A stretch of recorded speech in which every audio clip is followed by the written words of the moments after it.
बिस्मिल्लाहिर्रहमानिर्रहीम। अस्सलाम वालेकुम जी, कैसे हैं सब फ्रेंड। आज मैं आपके साथ रमज़ान इफ्तार पार्टी की खास रेसिपी शेयर करने जा रही हूँ जो फैमिली गेट टुगेदर के लिए बिल्कुल परफेक्ट है। हम बनाएंगे क्रिस्पी और मज़ेदार से समोसा रोल वॉन्टन, ताकि आपकी इफ्तार टेबल मज़ीद खूबसूरत और रंगीन लगे।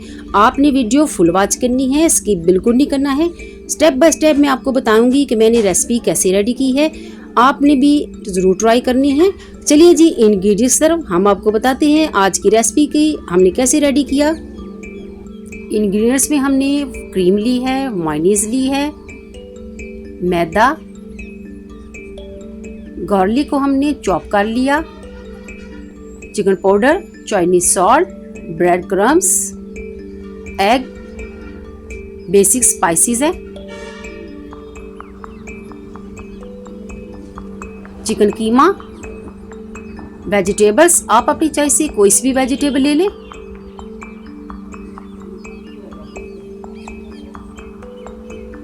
समोसा रोल और वॉन्टन शीट, ये हमने रेडीमेड शीट ली है। साथ हमने मैकरोनी ली है, चिली सॉस, सोया सॉस और विनेगर। चलिए जी अब हम आपको प्रिपरेशन करना बताते हैं।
अल्हम्दुलिल्लाह जी, हमारी आज की रमज़ान अफ्तार पार्टी रेसिपी समोसा रोल और वॉन्टन स्नैक्स रेडी हैं। फ्रेंड्स, आपको मेरी रेसिपी पसंद आती है, मेरी वीडियो को लाइक करें, अच्छी अच्छी कॉमेडी करें, मेरे चैनल को सब्सक्राइब करें। अल्लाह पाक से दुआ है अल्लाह पाक हमारी रोजी रिज़्क़ में बरकत डाले, सेहत तंदुरुस्ती वाली ज़िंदगी दे, खुश रहे और खुशियाँ बांटें। अपनी दुआओं में याद रखें, अपनी फैमिली का बहुत ज़्यादा ख्याल रखें। मिलते हैं आपको नेक्स्ट अच्छी सी रेसिपी में, तब तक के लिए अल्लाह हाफिज़, टेक केयर।